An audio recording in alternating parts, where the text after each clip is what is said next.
See Tristan Tate's answering certain questions about the Jew stuff or whatever. Yeah, what's your take on that? The issues and problems that exist in life are usually, you need a pretty sophisticated explanation of them. Talking about like Jews or the Matrix is just a way to shortcut all of the critical thinking into putting all of the ills onto some external boogeyman. Like rather than saying, like integrating certain minorities into the country is very difficult, or sometimes we might want to do things and they end up backfiring.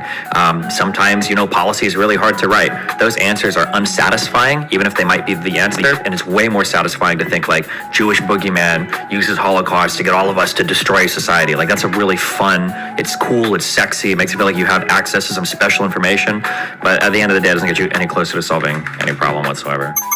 I know what you want me to say. I know what conspiracies you want me to peddle. That this is going to be good. Destiny defending Tristan Tate. He's always been against the Tate brothers, hasn't he? maybe disproportional numbers of people in certain positions in Hollywood or banking or whatever are Jewish doesn't seem like something worth moaning about to me. Because to me, it's like moaning about the fact that most coal miners are men. There are discrepancies in race, religion, gender, in almost every profession in the world. The Jewish question, and when people ask me to talk about it, is something along the lines of, well, they secretly control the world and they're keeping all of us down and blah, blah, blah, blah, blah. Here's why you could take your Jewish question, shine it up real nice, and stick it up your little racist butthole. I'm going to tell you why. Because I don't actually give a fuck if there were a secret cabal of Jewish people controlling the world, or a secret cabal of black people controlling the world, or a secret cabal of cisgender white men controlling the world, or a secret cabal of Mexicans controlling the world. I don't care. And I'm going to tell you why I don't care and why you shouldn't care. You shouldn't care because I, Tristan Tate, was born as a mixed-race man in the projects on a council estate in England. I lived in a homeless shelter for years, and I am now in the top 1% of the top 1% in terms of income bracket. I'm in a very high percent in terms of influence bracket. I have 37,000 people listening to me right now. A lot of you respect me. A lot of you care what I have to say. A lot of you want to listen to my opinions. Loads of you want to listen to my opinions about the Jewish question. Who cares? Stop caring. If you become a multi-billionaire and somehow Jews are messing with you, by all means, go on your stupid little crusade. But when you're living in your mother's basement and you're poor and you're broke and you have no money and no one cares who you are and no one cares what you say and you have no influence on the world, and why are you obsessing over the fact that some Jewish people hold positions of power in the world? Get over it and move on. That is my answer to the Jewish question. No, I am not. There's been a lot of new stuff since the last time we spoke, a lot of stuff that we could talk about. Yeah, sure. What's up? There's a couple things that I have going on. I have Jesse Lee Peterson tomorrow, so I could ask you about that, about how to speak to him. How to speak There's to also the Adam 22 blah, blah, blah thing that you already know about. Everyone's talking about that. And also Tristan Tate following you. And Tristan messages me this morning and he's like, hey, I didn't know that you thought I was guilty. And I'm like, yeah. And also mentioning Nick and addressing certain groups of people and answering a question. Yeah, whatever you want. Are you in LA now? I'm back. I was in LA and then went to Thailand, went to Phuket for a while, just got back. You're doing JLP, you're doing it remotely, or? Yeah, I'll do a remote, but I wanted to do it in person, but I didn't know he was in LA. Gotcha. Yeah, well, first, what do you think about Tristan? Did you see Tristan Tate's answering certain questions? About the Jew stuff or whatever? Yeah, what's your take on that? I mean, obviously, I agree. He agrees. You agree that it's not worth talking about and you should just get money and go on dates? There's almost nothing there. People that obsess over it are generally losers. They generally offer no good solutions or advice or things to live in life. Anybody that offers grand conspiracy narratives about how the world is run, it's usually disempowering. It's just annoying to deal with, and I don't know. But obviously, that's my take on it. Well, I understand your point about the obsession thing. There are a lot of people that obsess over it, and usually the people that do don't have anything really going on, and so they get satisfaction from thinking that everything's out to get them online. A lot of them are nerds in their basement all the time, spam posting on cartoon accounts. But don't you think that I'm wondering what you think. Do you think it's important to talk about, if you're talking about the Matrix and controlling mechanisms, aren't those questions worth investigating? No. No, not at all. I think there's a lot of important things to talk about in life. I think that the issues and problems that exist in life are usually, you need a pretty sophisticated explanation of them. Talking about like Jews or the Matrix is just a way to shortcut all of the critical thinking into putting all of the ills onto some external boogeyman. Like rather than saying, like integrating certain minorities into the country is very difficult, or sometimes we might want to do things and they end up backfiring. Sometimes, policy is really hard to write. Those answers are unsatisfying, even if they might be the answer, and it's way more satisfying to think like, Jewish boogeyman uses Holocaust to get all of us to destroy society. Like that's a really fun, it's cool, it's sexy, it makes you feel like you have access to some special information, but at the end of the day, it doesn't get you any closer to solving any problem whatsoever, in my opinion, obviously. Yeah, it's not very practical, like making it out of the Matrix and getting your money up and becoming self-sovereign and all that stuff. Sure. But I don't want to talk. The problem, I guess, like real quick on this, there's like two ways to view like the Matrix. So in one way, there's like the direction that like you, Fresh and Fit, Ryan Dawson, I guess, are all in this direction, and then I think Tristan Tate is in another direction. In one world, the Matrix is like there's this system of people that are trying to disenfranchise men, delete masculinity, oppress white people, and they're doing so that they can leverage institutions like the banks and the WEF in order to enrich themselves while stomping on the necks of like all these other groups beneath them that might challenge them. That's like one version of the Matrix. I think that's what like your crowd in general kind of subscribes to. I think that the version of the Matrix that the Tates, or at least Tristan, would talk about is Tristan would say the Matrix are companies telling you to buy a product because it'll make you feel good. It's women telling you to be soft because that's what they want you to. Okay, this video is sponsored by. Just kidding. I was just. They don't. And it's a thing that is leading to disempower people because instead of telling you the things you need to hear that aren't profitable, it's just products being sold to you by companies and feel-good slogans being given to you by people that don't know what it means to be masculine or be man, et cetera, et cetera. That's like the quote-unquote the Matrix, I think, that like Tristan is talking about. So there's a huge... It seems like you've lightened up to his point of view quite a bit, maybe because I've seen a couple of your interactions on Twitter, and it seems like you're even starting to agree with them a lot more. I'm wondering if you have shifted your perspective on the trafficking thing, or it's also interesting to me that he ended up following you after you for months on end said that he's a human trafficker and needs to go to jail. No, I mean, there's always going to be things that they say that I probably agree with, right? There's going to be things that I say, things that he says that I disagree with. I still think they almost for certain are traffickers. But I mean, like I said, the caveat I always give is unless they lied in all of their YouTube videos, that's probably. It's everything you wish for. Your site traffic is skyrocketing until this happens. Probably not true. But I mean, I told him as much personally in DMs too, where I said I obviously I think you guys are traffickers, but I mean, they should go to court, have their day in court, do their shit, but. And he wasn't upset with you? He probably had a cordial conversation. He was a little upset. I guess he didn't know that, but I mean, I told him and he said, well, we'll see what happens. I said, good luck in court. We'll see what happens. Okay. Respect you sticking to that point of view even after that. What's your whole take on, well, how should I approach the Jesse Lee Peterson interview? That's like one of your most popular interviews of all time. And I think he's a really interesting guy. I actually agree with him quite a bit. I posted this clip the other day from my No Jumper podcast where I was talking about how black culture promotes a lot of negative behavior. And a lot of times black people will drag black people down way more than they ever blame white supremacy for. For example, when you start to make it up in the world, or you start to speak properly, or you start to dress more respectably, black people will like use words like you're speaking white, or they'll bring you back down and say that you're and all this stuff. Say that you're simping for white people when you try to make it out of the, and you kind of see that response in the quote tweets. Everybody is saying like, oh, you can't speak on black culture if you're not black, blah, blah, blah. Why is he talking about this? He doesn't know about jazz. It's like, okay, first off, no black person, like who goes to jazz concerts anymore? Who listens to jazz? Who are all the top black artists? They're all, promoting murder, Sexy Red is like saying my coochie pink, my booty hole brown, Cardi, all the major black artists are promoting degeneracy, which is something that we all know, but when you talk about it,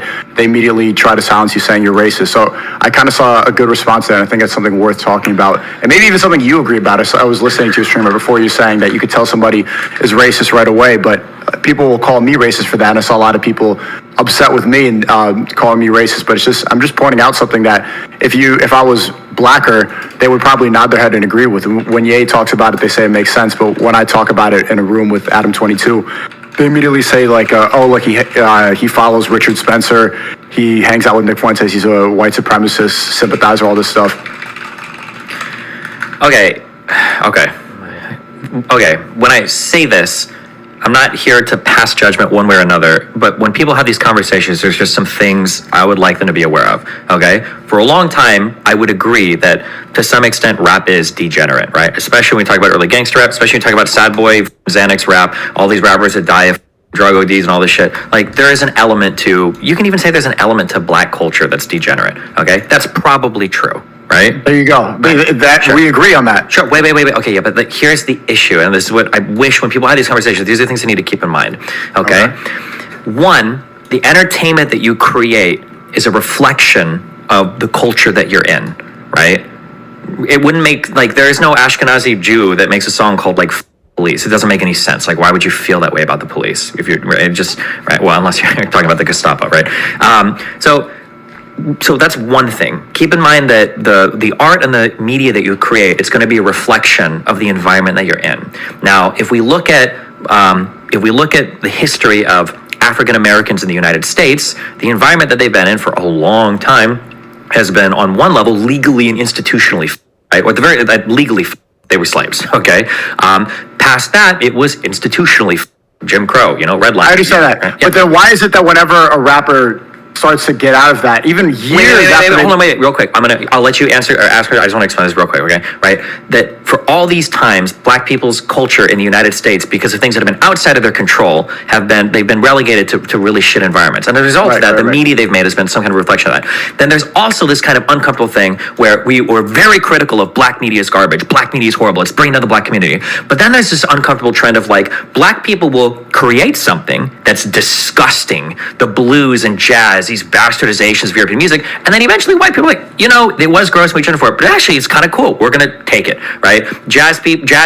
Blues, jazz came a lot of it from black players and fusion of their culture into European style music. They made something new and creative. We thought it was horrible, and then Elvis Presley comes out and does rock and roll. It's awesome. You go to jazz institutions today, it's all white people playing. It's awesome, right? And then something similar is kind of happening with rap. Rap is gross, rap is disgusting, but if you go to any rap concert, 90% of the audience are white people. So while we're simultaneously criticizing the culture and saying it's disgusting, we're the main consumers of it. When I say we, I mean we as white people. So I'm just saying that collectively, when you take all of that account, I can see black people looking at it and be like, okay, you're saying that our media is crap and we're ourselves. That might be true to some extent, but it doesn't keep you from consuming it. You love buying it. You're our main consumers. And eventually you come by and you steal it, and you don't have any of the same criticism because there's not the same expectation for you as a white person to uplift your culture. Whereas every single rap artist that becomes famous is expected to be some representative, some Malcolm X, some MLK that's supposed to uplift all those people, when they might just want to make media that reflects their environment, and they just want to make money like any white person would. But there's a whole right. I'm not arguing that. Of course, we all know that white kids love to consume the stuff. Sure, yeah. The aesthetic is the aesthetic is sexy. There's murder, all this stuff, the twerking, all that stuff. Like, obviously, that's attractive. That's why they keep making it. But the bigger argument is why, even when they're out of that lifestyle, like, yes, okay, some systematic oppression, they're from the hood, all this stuff, redlining, blah, blah, blah, we're victims. That's always the main black mentality in America, is that we're always victimized and white supremacy is holding us back. But how come when they start to elevate, when they start to get out of that, even years after they've been out of the gang lifestyle, that's all they know how to continue rapping about. That's all they know how to, even when they have nothing to do with it for years and years and years, the whole aesthetic, all of it is, they even will stay in the gang mentality. They'll be around that just so that they could keep that aesthetic going. They'll purposely surround themselves with that aesthetic and ideology and that lifestyle to sell more music. They won't live that whatsoever. They'll be at nice dinners, they'll be traveling the world, they'll be in private jets, and they're still talking about gangbang and GDK, GDBD, all this stuff. Because your upbringing and how you get success is largely going to shape a lot of your life. You make money doing it, people want to hear it, and it's something that you carry with you forever, right? This is part of the criticism. I don't want to get like too much into the other stuff because I don't want to disagree too much, but like a lot of the things that red pillars say about how they move through relationships actually makes a lot of sense if you look at it through a poor lifestyle. When you talk about, like, for instance, a lot of red pillars, when you guys talk about how you manage relationships, when you say the man leads, one of the reasons why that you guys always give about men leading is if you get into a fight, if somebody breaks into your house, this is poor ghetto mentality, right? No middle class person is thinking like, I need to lead my woman for when I have to fight for her life, because middle class and wealthy people don't think that way. But even these red pillars that make like millions of dollars, when was the last time Myron got like jumped with a dude in a gun trying to kill him and his girlfriend, right? Actually, that's not true. Recently, they were at the restaurant after a show, and he had to protect everybody because he's always carrying a gun. And he said, like, everybody get behind me, because there was a fight that went on in the middle of the restaurant. So even when you start making money, that's all. There's always a risk. There's always a possibility. No.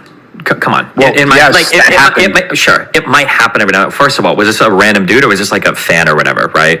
Like, and it was a random altercation at the restaurant, but when it does get down to that, it's always the man that has to protect. He's the one carrying the gun. He's the one who's the most. What you're saying, I understand what you're saying right now. This is brokey mentality. This is ghetto mentality. Nobody in like the wealthy world thinks this way. You call the cops or you just leave. Nobody's thinking about like how do I need to move in case of a fight? Like nobody's building their life around these interactions. Well, no, you're equating it to that he needs to get in a fight. He's the one carrying the gun. He's the one who's going to be most capable with a weapon in that scenario. He's going to be better at it than a woman in all scenarios. I understand what you're saying, but I'm saying this is like 0.1% of what you're thinking about. But when you listen to red pillars, it's like 85% of like how the world is built is around surviving fights.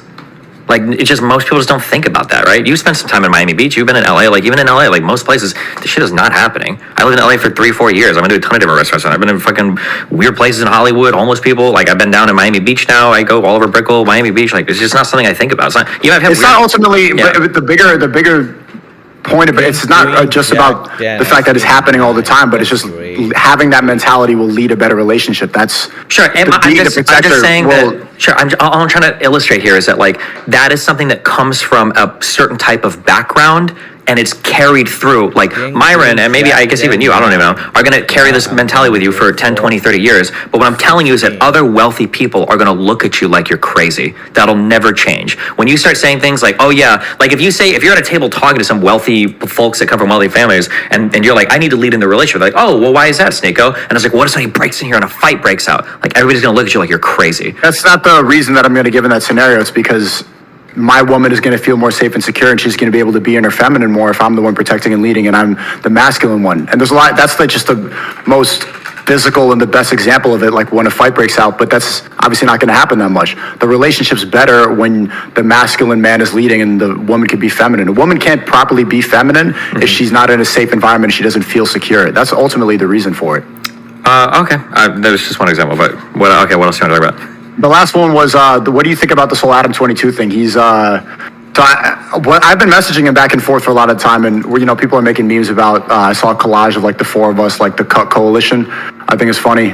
And Adam, I like the fact that he seems really happy with his daughter. He was traveling around Europe. He just got married. He was on his honeymoon. I see him like pushing his daughter in the swing. And then I go on his podcast and he's like, yeah, I just let my wife do a BBC porn. And I'm wondering because in my opinion, I like the guy, I really do. But he has all these Satanist stuff in his office. He has like the Antichrist tatted on his face. He says he's an atheist, but atheists always tend to embrace Satanism to some extent. I don't know about you. That's a bigger thing that we could talk about. But he seems to be coping now on Twitter. He seems to kind of be justifying it. And he's like saying that, I like this and it turned me on and all this stuff. But he's also like feeding into the trolls, and it clearly bothered by it to some extent. I'm wondering what you think about it. I don't think he's bothered by it. I think he's bothered by how much other people are bothered by it. Which is still bothered by it. Well, no. It's bothered by other people being bothered by it, right? Like, when somebody calls me racist, that upsets me. It doesn't upset me because I'm racist. It's upset because they think I'm racist, right? There's a difference there, right? Oh, audio problems. Just hang on. Okay, so you don't think that he cares at all? Do something about it. I mean, they had a large conversation about it. If he didn't want her to do it, he could have just told her not to do it. No. I don't even. It's the whole thing doesn't make sense. It's like if you're going to do it for money, just so that you could sell some OnlyFans stuff. The guy's a multi-millionaire. You don't need to do this for money. It seems weird that he did that like a couple weeks after his marriage. If you say multi-millionaire, I could be wrong. I doubt he's worth more than $10 million. Unless Whatever, but there's no reason, like, the thing like, oh, I'm just doing it for money is also cope, because you don't need to do that for money. That's the last thing. Well, but it could be a fuck ton of money. This might be like, this is probably going to be the best OnlyFans. Well, okay, but what is he going to buy? Like, if he say he has an $8 million net worth, what could he doesn't? That's not going to give him a lifestyle upgrade whatsoever by having his wife do BBC porn. What was your read on it? If it 2 or 3 X's are income, it could. I mean, it could change. Okay, but what was your read about speaking to him about that? What I saw is like he seemed like it was making him uncomfortable, and I see it like in a couple months he's going to start regretting this and continue to try to justify it or go deeper down the porn rabbit hole. And also another moment that I had on the podcast was like, what are you going to do about your daughter seeing all this stuff? Because I like the fact that he's become a father and he seems like he's maturing, and he even said that having a daughter was way more fulfilling than the hundreds and hundreds of women that he slept with. And I'm like, that's good. He seems like he's on the right path. And then he does this. And then I asked him, like, well, how are you going to explain this to your daughter? They already and did. He's already got a ton of tattoos. They already literally shoot porn. They do a podcast with women that they afterwards, right? Is this going to be the thing that... This is different. This is okay, but it's so even if it's not just about the difference that it has on the child, the perception is the biggest part about it. The perception in these like really weird like red pill communities where you guys think it's okay for you to like step out on your woman, but it's not okay for the woman to step out on the guy. I think for most people it's not red pill. It's just everybody. No. Everybody. That's red pill. That's only red pill. It's not red pill. Go and talk to any country movement. Men don't cheat on their wives, and it's okay. That's not true. It's not about the in between the relationship. Is also public perception, because what I'm saying is that the kid is going to get bullied for this, and it's going to come up. And what matters more than just like how the mother and father deal with it is public perception. So once the daughter sees that and sees like, okay, mommy got BBC'd, that's going to be different on the child's mentality than okay, like they did some threesome porn. Both are bad, but one is completely different, because that's the type of that's the number one biggest humiliation ritual for a white guy. Maybe if you're racist. That's just true. I mean, it's the number one porn subject for white guys. It's always like black on white. The obsession. That is the number. Like, it's not an obsession. Look, it is an obsession. The idea that like if my girl like, well, it's a white guy obsession, but I am talking about public perception. It's a black guy in red pill space. It's a black person obsession too. I think that if you were to poll the average red piller and you were to give them a woman, you say, would you rather she like 5 black guys or 1 dog? I think they'd rather like or like 5 dogs or 1 black guy. I think the guy would rather take the doggy woman like every time. Like the obsession with BBC and black guys being white chicks or any chick is really weird, and that's true of like everybody in these red pill spaces, even black guys. Sure, but you don't think that this is going to be a problem, because this is something that's completely new where we're trying to normalize this. OnlyFans is one thing, which is also bad, and like Instagram pictures is another level. But something like this, what lasting effect do you think that this has on a child's mentality? I don't think that. You want to think about what is the effect that doing like public like podcasts or porn has on a child's mentality? That's one thing to talk about. But like to separate out like the BBC from everything else they do, I just think is really weird. But in terms of like the child's mentality, I don't know. It's probably going to be rough. Any child with like a famous parent or a parent that does porn or whatever, there's probably going to be extra challenges there that you've got to deal with as a parent, I would imagine. What did you notice when you were sitting on the podcast talking about it? I'm seeing it's still gets brought up so much with you. It's starting to die down more with me, but it's always going to be there forever. What was your read of talking to him about that? It seems like he tried a thing for having his wife do some things. He's having like some feelings about it. Almost everybody does, women included, after threesomes. Like, they start to feel differently about it once they've actually seen it. Who knows where he'll actually settle on whether or not he thinks it's okay to do in the long term or not, but that's probably something he's thinking about a lot, I guess, I would imagine.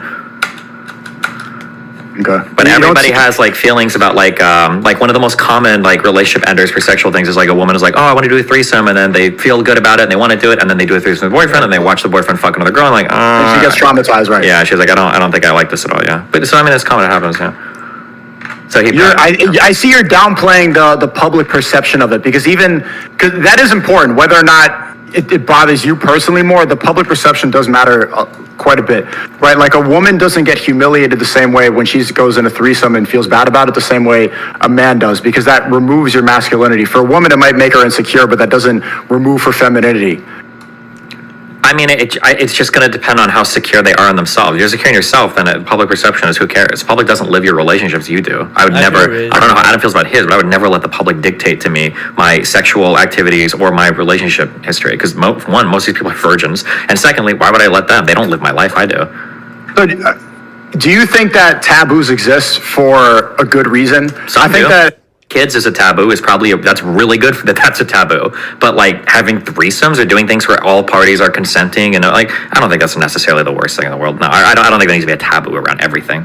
Right. So you think that trans women are women, all this stuff, and like gay, all the sodomy, all that stuff is good. What do you think? I've been having this discussion with people. I think people inherently know that incest is wrong or bestiality is wrong, right? Because it's unnatural. Like any sex that doesn't completely correlate to reproduction is wrong, right? That's what I believe. But I'm wondering what you think about that. You seem like to be okay with all this other, like the LGBT stuff and, you know, mommy doing BBC porn. Do you think that it's morally okay to have sex with an animal? Personally, wow. I don't really care because we already I mean, like we already torture and eat animals, which is probably more fucked up than fucking animal. But I mean, like anybody that fucks an animal probably has a whole bunch of other weird problems going on in their head. I would imagine. Like it's okay. Like should bestiality be legal? Yeah, I don't give a. Wow. Do you think that torturing and eating animals should be legal? I think that you should eat animals the halal way. They should be slaughtered. In Islam, we believe that you should only eat animals that are slaughtered the proper way. Where I'm not talking about slaughtered. I'm talking about like hooking cows up to hormones and drinking milk or pumping things into things. No, that's not okay. That's haram. Okay, so you eat all factory farm shit and all that stuff. I'm eating halal meat now. Yeah. Okay.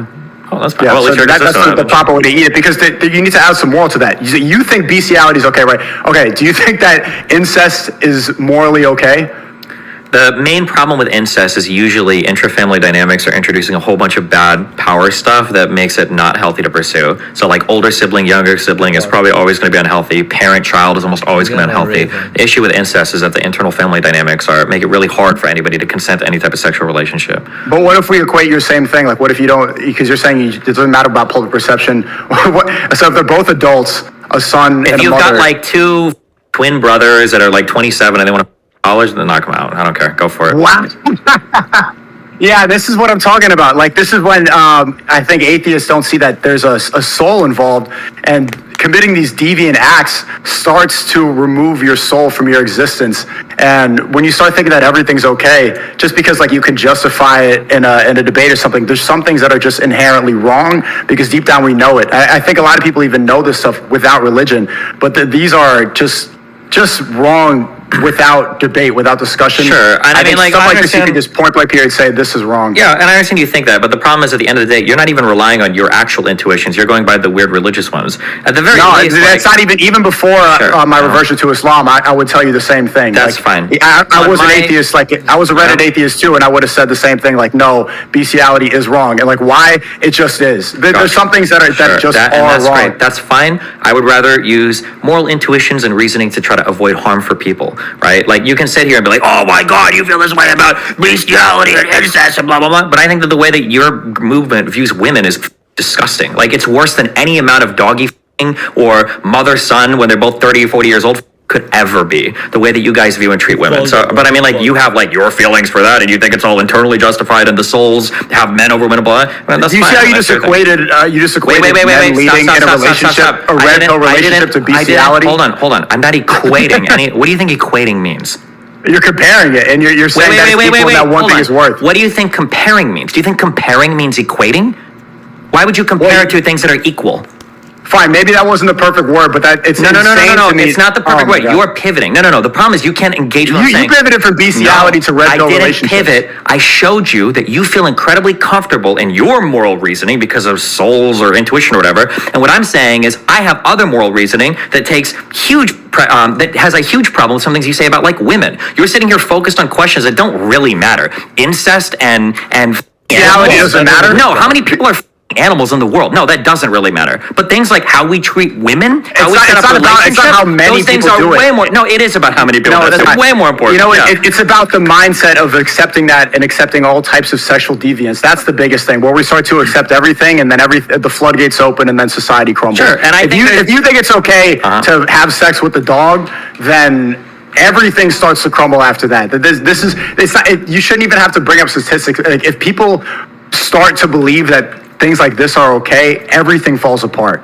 And it's funny because the thing that has led us into the first world hasn't been the reduction of incest and bestiality. It's been treating women like people. That's been the thing that's moved us into this world. So the ways that we view women and the ways that they move in society have been far more instrumental in getting us to where we are now than strong stances on incest and bestiality, which are niche issues that very few people actually care about.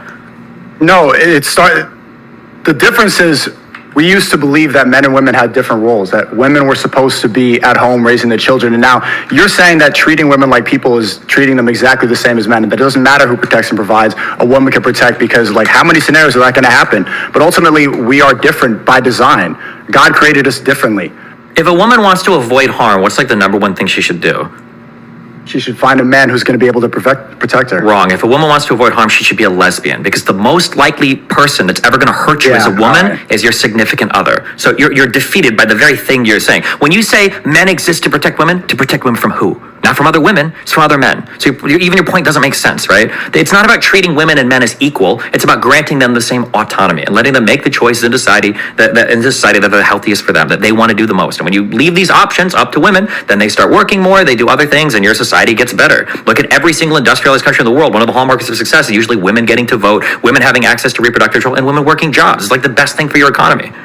Yeah, it's pretty good for the economy as long as the taxes are. If you think that, but I mean, it's not that I think it, it's just, that's like the reality of the world. Every single successful country you're in, one of your biggest markers for economic development is whether or not women are working and have access to reproductive control, or are they just like slaves that are baby makers. We're seeing all these countries that allow all this stuff and believe in all this feminist lie. We're seeing them all crumble in real time, and we're seeing them burn in the past couple of years.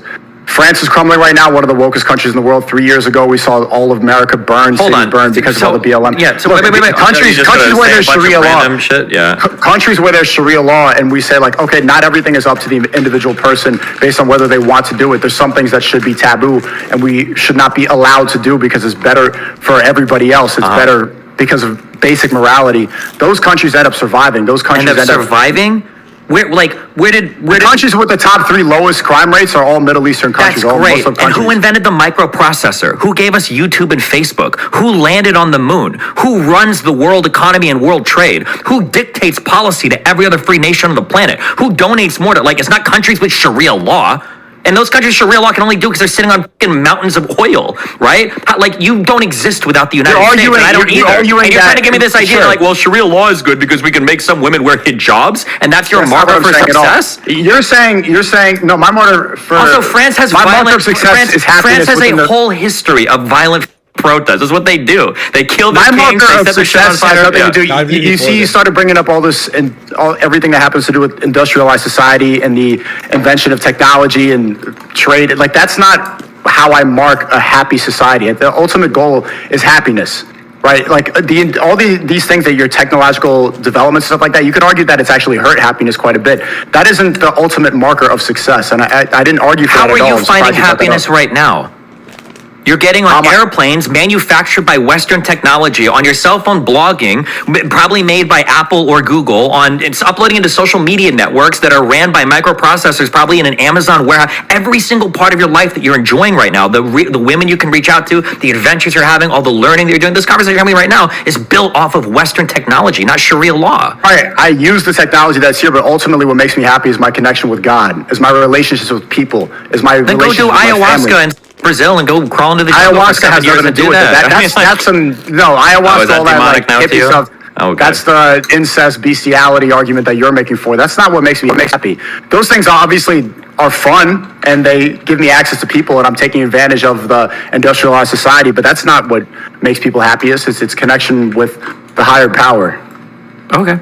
I mean, that is one aspect, but I mean, like, loving God while you're starving or you don't have a computer can kind of suck in some countries. I think that all of the things that modern technology affords us, I think is really cool. I think, and not just cool in like a I'm browsing TikTok all day kind of way, but cool in that like if I'm on an episode of like Fresh and Fit with You, like that can only happen in the United States, right? You're some like Haitian immigrant. I'm like half Cuban. Myron is who the fuck knows where. Like all these different people are brought together by all the traveling, all the technologies, all the thing in the country that makes that possible. It's only happening in the United States, right? Even in Dubai, where all that shit is happening now, it's people from the U.S. going there. Like, should we legalize bestiality?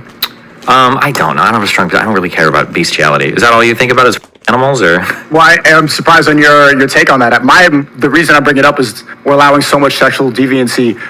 We're starting to allow everything. If you can't take a hard stance on that, then that changes my perception on your entire political view. Yeah, I think you should. If we started to, I mean, you could deflect with humor, but I'm not deflecting. It should be. As long as we can kill and torture animals, I don't know why we can't. Yeah, I don't care. Go for it. Okay, so bestiality should be legal in Destiny's ideal world. Yeah, absolutely. Yes. Okay, and incest be legalized. I don't even know if incest is illegal. Most of the bad things that happen under incest are already illegal. I don't think it is in every state. There should be no punishment. Okay, how about not even legally? There should be no shame. That's one thing that I've noticed traveling the world is that there's an element of shame that keeps everything intact because people don't want to act. They don't want to pass these taboos that have been instilled by society. Do you think that there should be no shame for incest? No, I think for incest, probably there should be. Yeah, because most incestual relationships are really bad. What if it's like two consenting while they're healthy and they like doing it? It's just fun. Then they can go for it. I don't care. Just like how Muslims are okay with a 9-year-old, I think that incest is probably not the biggest deal in the world. If it's like two twin brothers in college each other, they can go have fun with it. You see how you justify some sort of sexual deviance and you equate it to consensual marriage. I'm not thinking of like sexual deviance in some spiritual plane. Usually what I'm thinking about is like what is causing harm to society, what's minimizing harm to society, and what's maximizing their autonomy for the people. People should be allowed to make these choices and choose these things to do, make them happy as long as they're not hurting other people. I think that's generally how I view things. But if you're on some Sharia mindset or whatever, I know I can understand why you would want to make some forms of masturbation or incest or whatever illegal. Okay. All right. Okay. Peace. What's your next thing you're doing? Is it the JLP thing? That's tomorrow, and then I have some videos to work on now. I've been working on my. Have you seen my new videos that I posted? Because you're like, oh, the old Sneako so much better. Blah blah blah. I made this video called "How I Learned to Love the Unabomber" and this video called "Rat Race." I felt like I tried to watch it and I saw Jewish shit popping up and I was like, there wasn't any Jewish shit in there. Okay, maybe there was. I don't know. How I Learned to Love the Unabomber is a good one. That's a good one. And I mentioned you in it. Gotcha. All right, I'll check it out. Okay. You're not gonna check it out. Bye. Oh, I will. Bye. Be careful. All right, cool.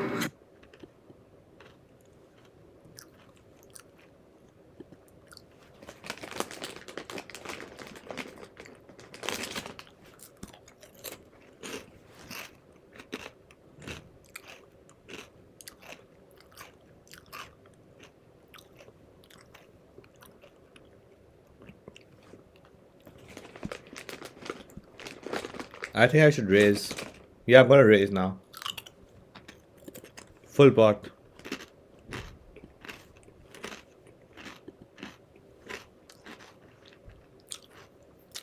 Maya might have ace. Someone has an ace, that's for sure, so I'm gonna fold.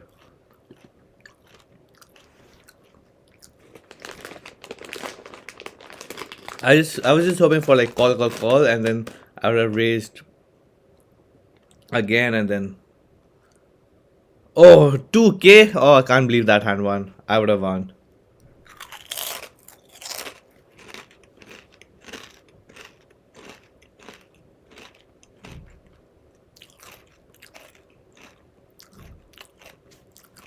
Maya's good.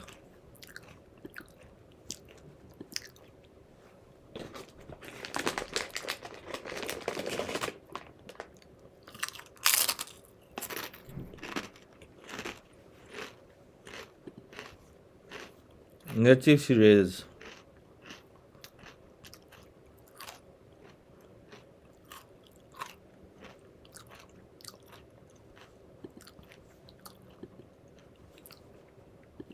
More than half pot, that's an aggressive raise. Got calls, now I get the folds.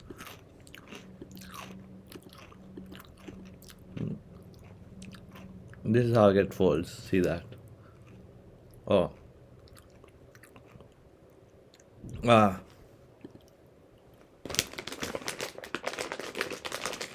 At least I didn't lose full pot.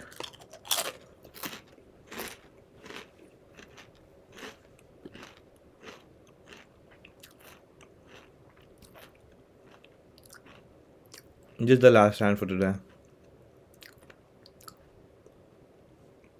It's the last hand. Let's make it interesting. What should I do? Let me think. So Ruth checks. Cheryl raises to $6. So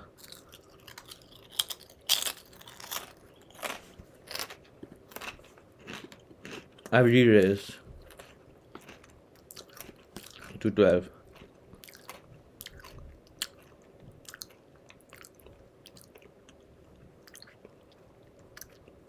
Everyone's in. 18. I want some folds here, so I'm gonna raise 2. Fuck it, 75. I don't want to lose though, so 50 maybe. I'll re-raise to 50. Got a fold. Now I'm gonna raise 100. Maybe that's it. Maybe like 50 maybe. Let's just raise 55. Oh man, I'm not gonna get a fold. Oh, I got a fold. I got both folds. I won. Booyah.